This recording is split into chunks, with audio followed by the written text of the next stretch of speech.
और वो मासूम बच्चे जो इन हरामजादों को, कुत्ते के बच्चों को, गंदी औलाद को, सुअर को भैया बोलते हैं।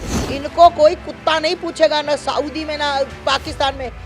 अगर इनके पिछवाड़े में दम है ना तो जाकर बताएं। डूब के मर जाओ सालो, तुम्हारे ना जूतों नीचे से उतारूं, तुम्हारे मुंह पर बजाऊं, कुत्ते के बच्चों हो, तुम्हारा मुंह तोड़ दूं हरामजादे। जैसे उस घर के 2 चिराग बुझे है ना, तो 2 चिराग में तो मेरे हिसाब से तो पूरा परिवार आज लोग कह रहे हैं उसकी माँ का क्या कसूर, उसके बाप का, उसके भाई का क्या कसूर।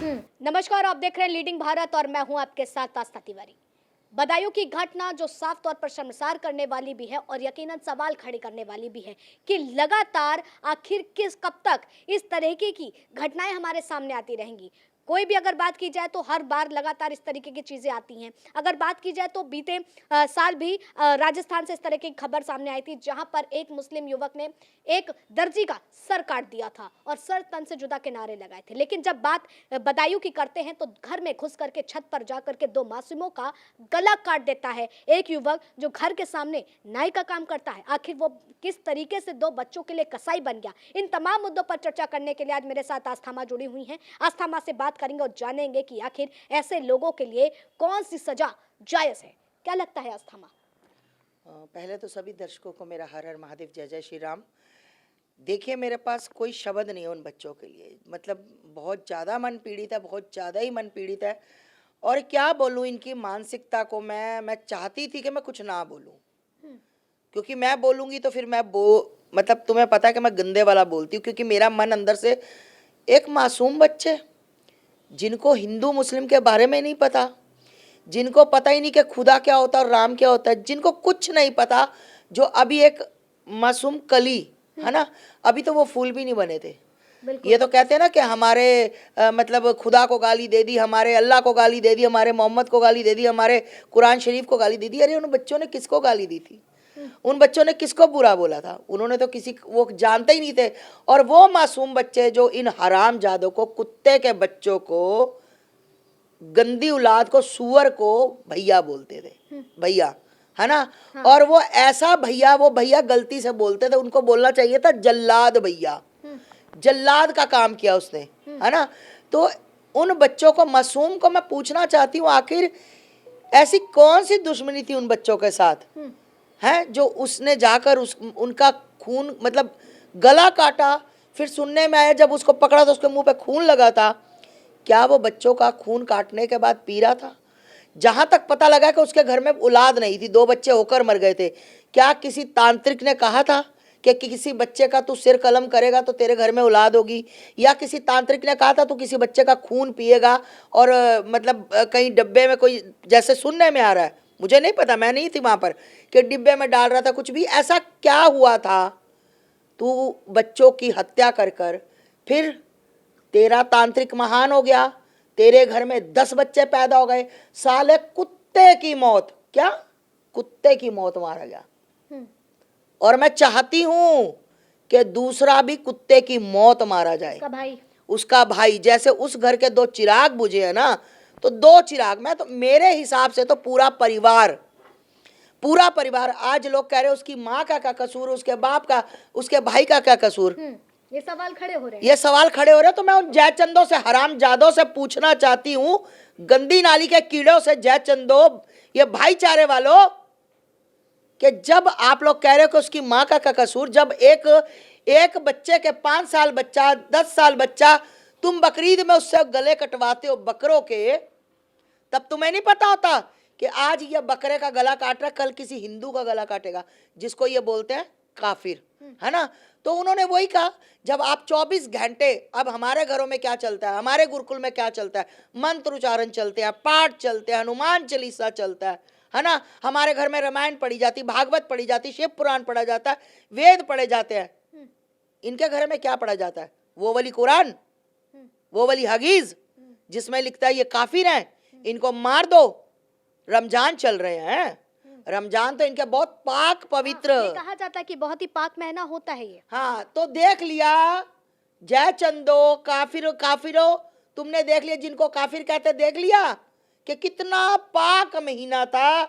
और पाक महीना में उन्होंने आकर क्या किया?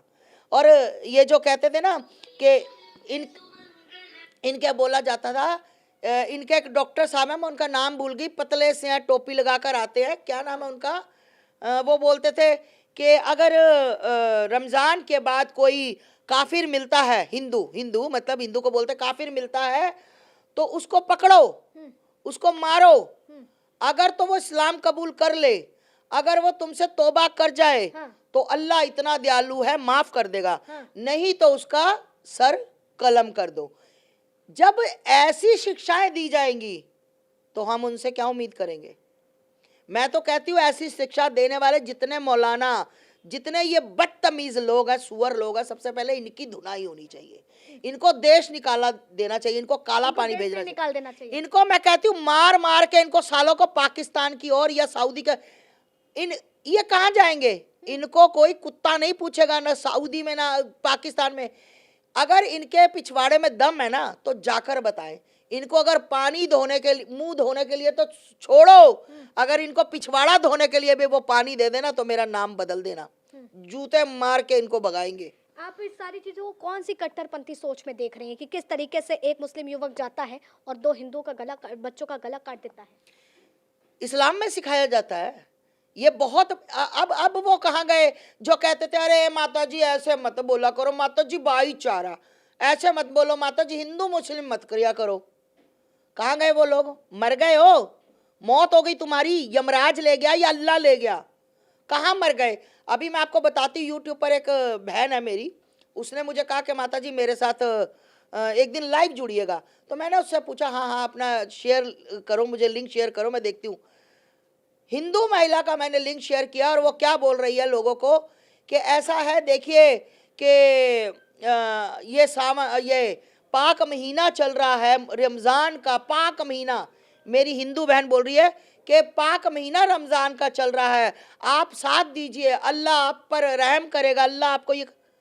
मैंने उसको फ़ोन किया, तुझे शर्म नहीं आती, तुझे सावन का महीना नज़र नहीं आया, तुझे नवरात्रि नज़र नहीं आई। कह रही नहीं नहीं, यहाँ पर एक्चुअली में ना हिंदू मुस्लिम इकट्ठे रहते हैं, वो दिवाली मनाते हैं हमारे साथ, हम रमज़ान मनाते हैं। डूब के मर जाओ सालो, तुम्हारे ना जूतों नीचे से उतारूं, तुम्हारे मुंह पर बजाऊं, कुत्ते के बच्चों, तुम्हारा मुंह तोड़ दूं हरामजादो। मैं सरकार से कहना चाहती हूँ कि इनको सवार लो, मैं बदायूं के लोगों से कहना चाहती हूँ, और मैं जैसे ही ठीक होंगी मैं बदायूं पहुंचूंगी, और मैं बताना चाहती हूँ इनको कि इनको सवार लो, अगर नहीं संवरते तो हमें बता दो। आप आस्था माँ शिक्षा की बात कर रही थी, लेकिन जब उनके माँ से लोगों ने, पत्रकारों ने बात करी तो उनकी माँ ने कहा कि पहले मेरा बच्चा ऐसा था ही नहीं, ऐसा कुछ था ही नहीं, उसने क्यों किया हमें नहीं पता। बच्चा तो पहले किसी का ही नहीं होता, कभी देखा है आप? एक भी मुझे बताओ कि मेरे हिंदू के 2 बच्चे गए हों, जिसको ये काफिर बोलते हैं, कभी 2 बच्चे गए हों और उन्होंने जाकर मासूम मासूम मुसलमानों के बच्चों के सिर कलम कर दिए हों? क्योंकि हमारे हिंदुओं में ये सिखाया ही नहीं जाता। हमारे हिंदुओं में सिर्फ सेवा भाव, अतिथि देवो भवा, कि जो हमारे घर आ गया या हम किसी के, तो वो हमारे लिए भगवान के समान है। ये सबसे पहले इनके मदरसे बंद कराओ, इनके सरकार मदरसे बंद कराए। योगी जी, यूपी में मदरसे बैन होने चाहिए, बुलडोजर चलने चाहिए। तो क्या लगता है कि घर पे बुलडोजर चल जाना चाहिए? बिल्कुल, मैं कहती हूँ इनको, मैं तो कहती हूँ सारा घर तहस नहस कर देना चाहिए ऐसे बच्चों का। ये तो एक भाई करता है, दूसरे को कह देते कि इसका क्या कसूर था।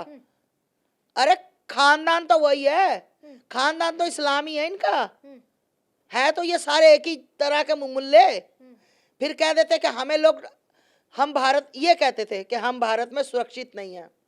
सालो तुम जहां सुरक्षित हो वहां चले जाओ, तुम्हारा यहाँ पर काम भी कोई नहीं है।